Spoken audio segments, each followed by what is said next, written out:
হবে।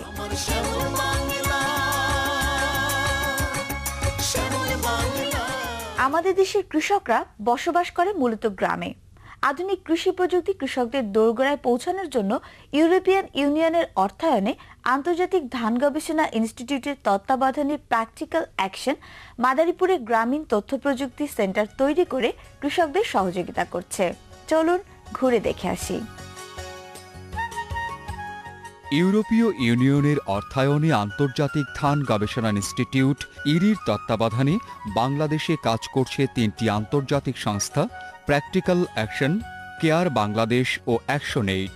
স্থানীয় কয়েকটি বেসরকারি সংস্থার মাধ্যমে গ্রামের কৃষক ও নিম্ন আয়ের মানুষদের স্বনির্ভর করার চেষ্টা করছে। প্র্যাকটিক্যাল অ্যাকশন মাদারীপুরে কৃষকদের মাঝে তথ্য প্রযুক্তি পৌঁছে দেওয়ার জন্য গ্রামীণ প্রযুক্তি কেন্দ্র স্থাপন করে ইন্টারনেট থেকে শুরু করে টেলিফোনে দেশে ও বিদেশে যোগাযোগ স্থাপন ও ভালো বীজ, সার, কীটনাশক প্রভৃতির তথ্য কৃষকদের মাঝে পৌঁছে দিচ্ছেন। পাশাপাশি সংক্ষিপ্ত সময়ের জন্য প্রশিক্ষণও দিয়ে থাকেন। রুরাল টেকনোলজি সেন্টার, বাংলায় যাকে বলা হয় গ্রামীণ প্রযুক্তি কেন্দ্র, এটি মূলত প্রতিষ্ঠা করা হয় গ্রামীণ জনপদে প্রযুক্তি পৌঁছে দেওয়ার জন্য। গ্রামীণ প্রযুক্তি কেন্দ্রটি মূলত দুইটি ভাগে বিভক্ত।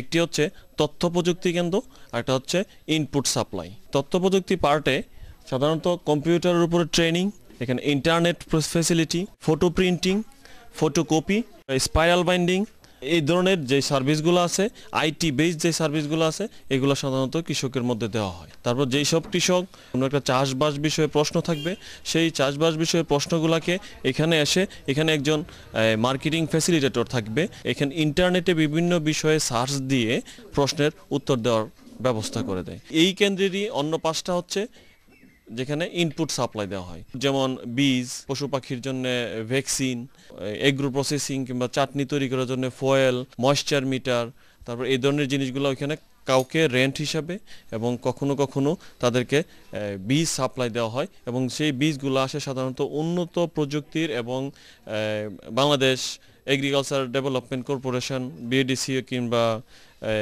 ডিএইর সাথে একটা লিঙ্কের মাধ্যমে এই বীজগুলো আনা হয়। কৃষক এখান থেকে নিয়ে তাদের উৎপাদন বৃদ্ধিতে তাদের সহায়তা করে। এখানে একটি লাইব্রেরি আছে যেখানে বিভিন্ন রকমের কৃষি বিষয়ক বই এবং পত্রপত্রিকা থাকবে। এখানে কোনো কৃষক অথবা কোনো ছাত্র অথবা কোনো কর্মকর্তা, কোনো চাকরিজীবী, তারা যদি মনে করে যে এখান থেকে কিছু পড়াশোনা করে নিজে জানার চেষ্টা করে, তো ওইখানে এসে একটা লাইব্রেরির মতো পড়াশোনার ব্যবস্থা থাকবে এবং এখানে এসে পড়াশোনা করে এই জিনিসগুলো জানতে পারবে। গ্রাম পর্যায়ে প্রশিক্ষিত তৈরি করার ইতিহাস আমাদের এই ভারত বলুন, ইন্দোনেশিয়া বলুন, ফিলিপাইন বলুন বা ভিয়েতনামে বিশেষ করে এবং চায়নাতে বিশেষ করে, এই সমস্ত দেশে এই ধরনের যে গ্রাম পর্যায়ে প্রশিক্ষিত কৃষক তৈরি করা হয়েছে বা সেবাদানকারী তৈরি করা হয়েছে।